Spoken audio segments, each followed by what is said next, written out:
Greetings from the Sultanate of Oman.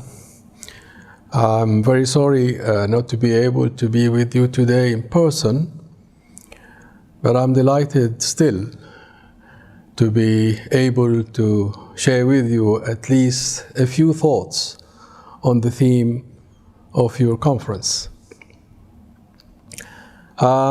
I would like to start by expressing my warmest thanks to the National Council for U.S.-Arab Relations for organizing this event. Your meeting promises to make a timely, much-needed and rich contribution to our understanding of the challenges and possibilities, the uncertainties, if you like, that we face together today.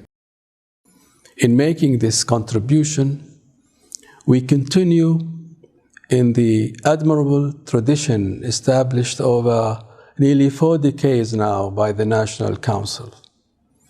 This is an organization that is globally admired by many for its promotion of thoughtful, well-informed collaboration underpinned by a humanist and internationalist vision. We all owe an enormous debt of gratitude to its founding president and chief executive officer, Dr. John Duke Anthony. John, thank you, not just for this event, but for all the tireless enthusiasm, wisdom, and generosity with which you have so graciously made our conversations possible over the years. Let me now honor John's commitment to serious and meaningful dialogue by trying to address the question that this conference asks us: Arab-U.S. uncertainties, what lies ahead? So first, let us consider which uncertainties are we thinking about here? What kind of role does the United States wants to have in the contemporary Arab world? From the perspective of Oman and our immediate neighbors on the Arabian Peninsula, this involves questions about the future of the Gulf. What is the nature of the United States' commitment to the security of the Gulf? How might the Arab states of the Gulf best combine their relationships with the United States, with their relationships with other powers, with China, for example, or with Iran, or with India? What are the key positive outcomes that Arab states of the Gulf might wish to pursue in collaboration with the United States? To start to answer these questions and look ahead with a little less uncertainty, we need to turn our attention to what is happening now in the Gulf, and from there work out what this means for U.S.-Arab relationships in the years to come.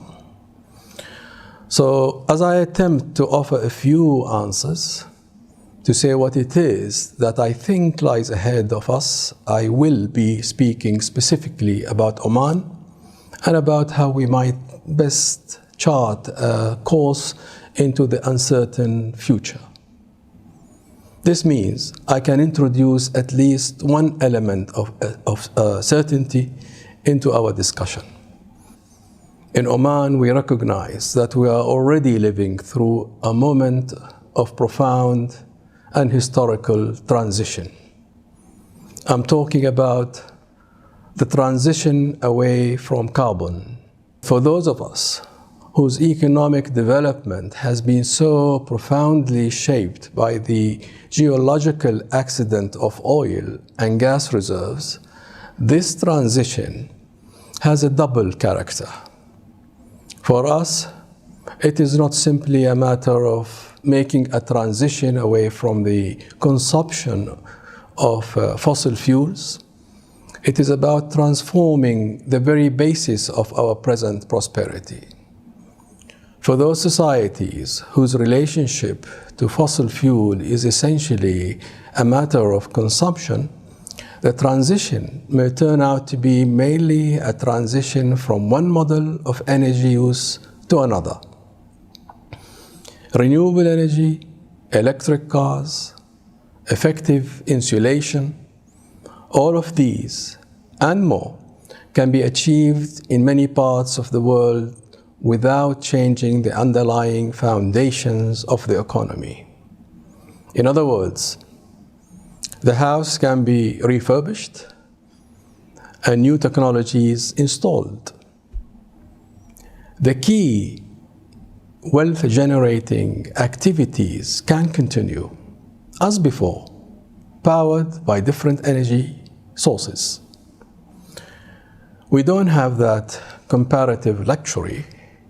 We have to work out how we can continue to provide our citizens with work, with incomes, with public services, with healthcare, with education, and with the good life they have come to enjoy in a world beyond fossil fuels.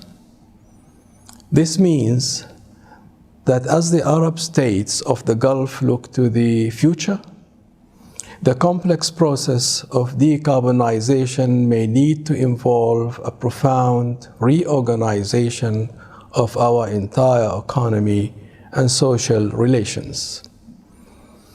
Some of the outlines of this reorganization are already coming into focus.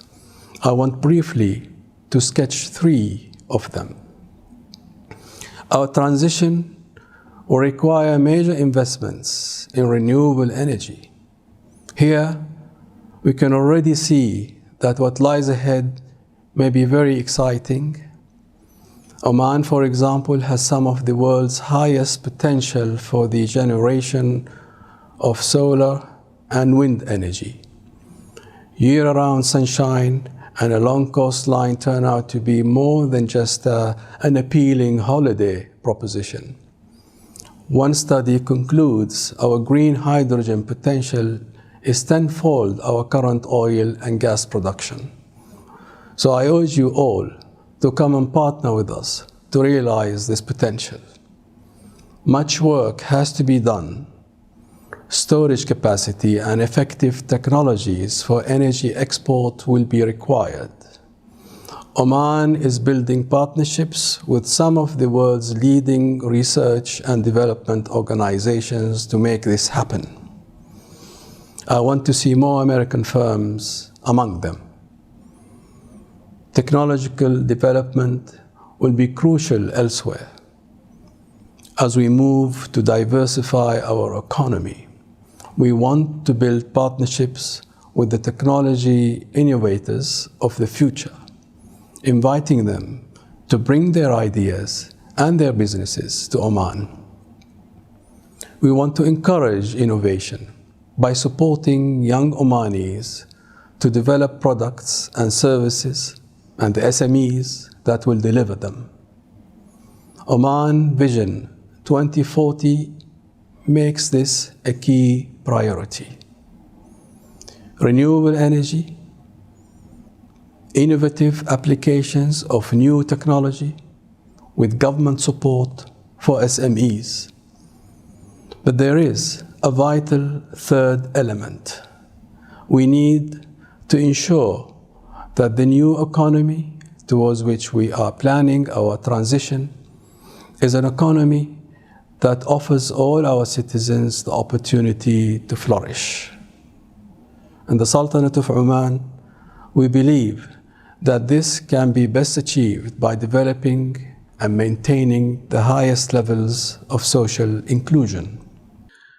Part of the reorganization involved in the transition must therefore be an active role for government in making sure that the most vulnerable in our society are protected, while those of us who enjoy the privileges of wealth all make an appropriate contribution to the well-being of all. The path to stability and security goes via social inclusion and solidarity between people and families. That is the path that Oman has chosen. The question of what lies ahead for relations between the US and the Arab states of the Gulf is therefore transformed into a new set of related questions. What can the United States do to encourage this choice as a choice for the region? How can the US commitment to regional security be realized in a new way? How can American policy in the region support its governments and citizens in what I believe to be the responsible choice, the choice which offers the best prospects of regional stability? In other words, how can the United States best contribute to the development of a new concept of regional security in the Gulf? Regional security that is based not only on the balancing of powers, but rather more on the development of solidarity between people. There has been much talk in recent years about the United States withdrawing from the region.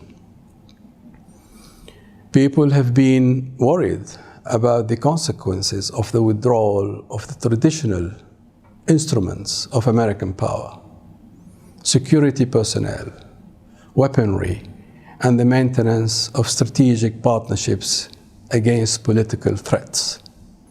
Some have feared that this means the United States is going to turn its attention elsewhere, prioritizing other regions, content to leave the Gulf and the Arab world more generally, to live without its continuing support. I don't think that this is the case, and it certainly doesn't need to be.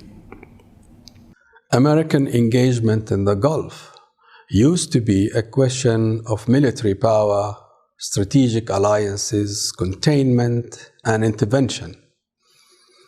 Much has taken place in extraordinarily difficult circumstances.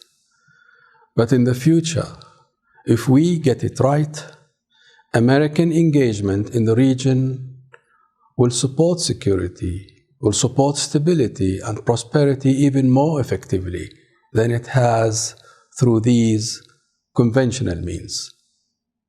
We can do this if the United States, its government, its businesses, its technology entrepreneurs, its educators, and its thinkers work with us to develop and implement policies that seek decarbonization, diversification, and social inclusion. Thank you very much. I wish you a successful conference. I hope to see many of you in Oman in the coming months. Thank you again.